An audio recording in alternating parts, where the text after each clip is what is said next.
Hi. The guest is Mr. RPatton, and the topic is the Freedom Ride, and of course Mr. Patton is a Freedom Ride participant. As a Freedom Rider, Mr. Patton, let's give our audience some idea in terms of what you were trying to achieve and the obstacles that segregation had already dealt in reference to what you wanted to do. Okay, as you know, in that time, everything was separate. For example, if you're a Nashvilleian, you know that when you went downtown to shop, you had separate restrooms, separate water fountains. You could not eat in the facilities that they had in the 5 and dime stores. Well, they had the same thing in the bus terminals, Trailway and Greyhound. When you got, well, you had to sit in the back of the bus for one thing. Secondly, when you reached your destination, if you wanted to go in and have a sandwich or refresh yourself, you had to follow the signs that said colored. And according to the law, that was against the law, the federal law that allowed you as a passenger on the bus or an airplane, you were supposed to be able to use the facilities. You should be able to go into the front door, use the restroom of choice, and to use the lunch counter. But that's what CORE was testing to make sure that these walls had fallen down. And so there were people who resisted this. First, I must tell you that they didn't just get on a bus or 2 buses and ride. This was one of those things that we found out in Nashville, was that the FBI had to know at all times what was going on. You had to call the FBI and let them know that you were moving from point A to point B and give names and how many people for your protection.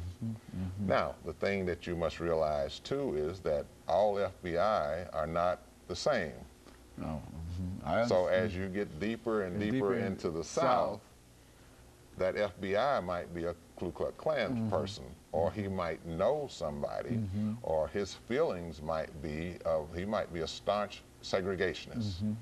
And so when we told the FBI, when Nashville got into the Freedom Ride, as I stated earlier, Jim Farmer asked Diane Nash not to send anyone else.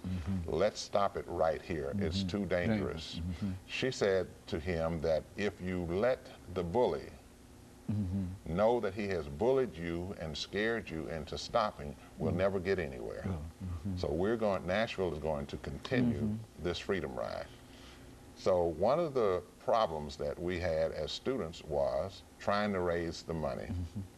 And so we went to SCLC to raise money to send 10 people on the Freedom Ride to continue that Freedom Ride. We met at First Baptist, and I don't know how many hours we talked back and forth about why we should go. Of course, the adults said it was too dangerous. You've seen what happened in Anderson and Birmingham. Why do you want to do this? Well, finally they gave in and wrote us a check. We needed $900 for 10 students. The check needed 2 signatures. They only had 1 person there to sign the check. And just to show you, just like in the sit-ins, the whole city was involved. Although there were students actually doing the sit-in portion. They had a great support. They had a great support team. When we needed the $900 and we had to wait for that signature, well, we wanted to go right then. While the fire was hot, let's get into it right now. We went to a policy person, a numbers man, and told him our situation, that we needed another signature. He cashed a check for us. He said, I'll get the other signature. You do what you have to do. And so on that Tuesday, we sent, the 16th, we sent our first 10 people on the Freedom Ride. And they from Nashville to Birmingham. And of course, the first day in Birmingham, I think that Wednesday, they sat in the bus station all day. This Thursday, they were in jail. In Birmingham? In Birmingham. They were arrested and put in jail. Thursday night, they were brought back, late Thursday night, they were brought back to the Alabama-Tennessee state line. They thought they were going to be brought all the way home. But the chief of police put them out right on there the state line. on the state line, Ardmore, and they found a house. But before they got out of the car, Catherine Burke told the chief of police, she said she had to say something, and she was thinking about Gary Cooper. And we'll see you at high noon. We'll see you. We'll be back in Birmingham at high noon. They lucked up and found a house, a black family with a telephone. The man of the house didn't want to let them in, but Catherine said, if you talk loud enough so that the woman of the house can hear you, you're sure to get in. And so they did, and she told her husband to go and to several stores, not just one, but to several stores, and get some food for them, breakfast food. One of the things that we've talked about, some of us, is that we would like to go back to that place and find, if not that couple, a family member or someone who knows what happened that night. That's one of our projects. We're going to do that, trying to do it before June of this year, to go back and find somebody that knows something about what happened that night. That's a very important night in history. Now, that same night, Leo Lillard, I was in the office. Our office was on Jefferson Street between 18th and 21st.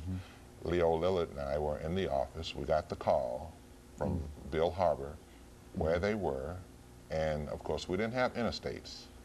So he borrowed a station wagon, and we just found out last week that it was a station wagon, and whose station wagon it was. Just to show you that he didn't remember, because you are wrapped up.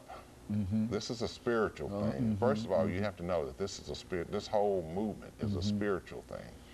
And he was so wrapped up in what he was doing that he forgot whose car he had to borrow. And it was just last week that we found out he was in a state. All this time he thought he was in a car. He had borrowed a station wagon and went down and picked them up.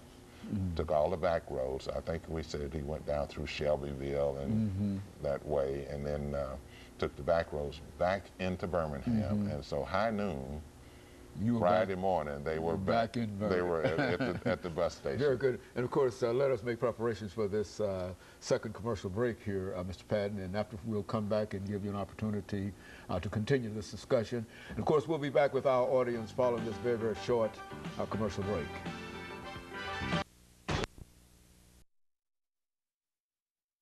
The guest is Mr.